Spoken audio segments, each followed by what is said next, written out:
6. The tragic loss. It was the year 1943 when a little girl named Hong lived with her mother, Lan, in China. Hong was only 8 years old and weighed just 22 pounds. She suffered from a rare medical condition that made her entire body feel very inflamed and sore. Because of this, Hong was too weak to play with other children and spent most of her days in bed. But despite her condition, Hong had a positive attitude and never complained about her fate. Every day, she looked forward to spending time with her mother, who would read her books and sing her songs. Even though Lan worked long hours as a farmer to provide for them, she always made sure to give Hong all the love and care she needed. 38. But hunger did not let go. One day, a terrible drought struck their village, and crops began to wither and die. This meant that Lan and her husband, Anne, didn't have enough food to eat. 4 days they went without a single grain of rice, and even when they found some, it tasted like ashes in their mouths. With no food, Hong became weaker and weaker. Soon she couldn't even get out of bed anymore. 39. Baby Hong grew weaker each day. Every day, Hong felt her body growing weaker and weaker. It was hard for her to breathe, and a terrible pain was spreading throughout her belly. One day, Lan brought her daughter some water. She told Hong to drink it, but the little one could not. Her throat was too dry and sore. Then Hong started crying because she knew that she was dying. 40. Her eyes dimmed, too tired to cry. As the days passed, Hong's eyes grew dim, and she became too tired to cry. Lan stayed by her daughter's side day and night, caressing her hair and whispering sweet words into her ear. But deep down, the mother knew that there was nothing she could do to save her child. 41.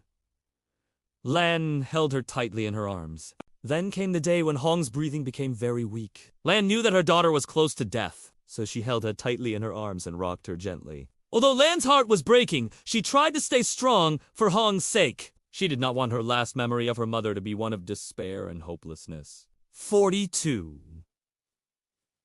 The cold night wind blew through their home. As the night went on, the wind outside grew colder and rain began to pour. But inside the house, it was much worse. Hong's breathing became more and more shallow, and Lan could feel her daughter's life force slipping away. She watched helplessly as Hong's eyelids grew heavier and heavier until they finally closed. 43.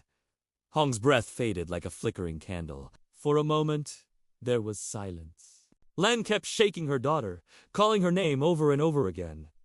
But Hong did not respond. Her breath had faded away like a flickering candle in the wind. 44. Lan sobbed. My child. I'm so sorry. Finally, Lan broke down and sobbed.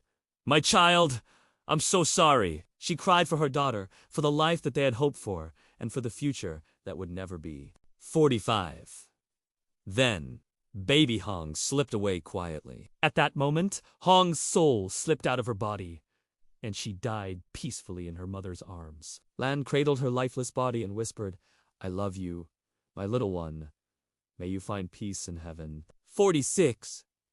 A mother's heart shattered. Lan felt like her heart had shattered into a million pieces. She couldn't believe that her precious daughter was gone. The pain was unbearable, and yet she knew that she had to be strong. She had to take care of Anne, who was also suffering from hunger. 47.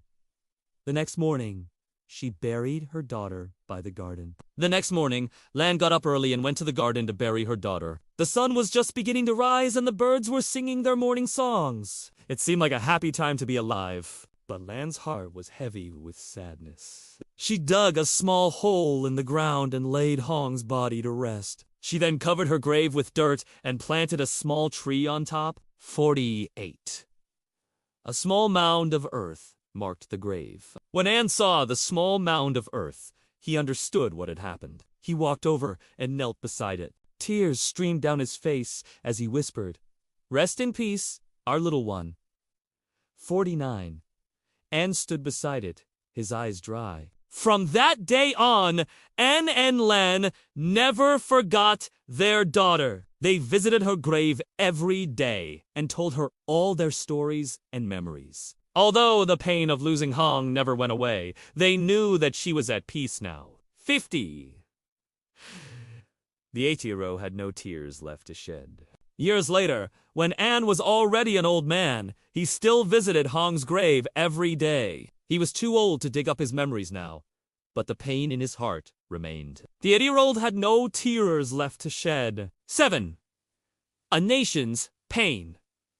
Sadly, Hong was not the only victim of the famine. All around China, people were dropping like flies. By the end of 1943, 2 million lives had been lost. Entire villages lay desolate and empty, with not a single soul in sight. Their cries for help blended with the cold wind, but no one came to save them. This terrible tragedy left an unforgettable wound in history.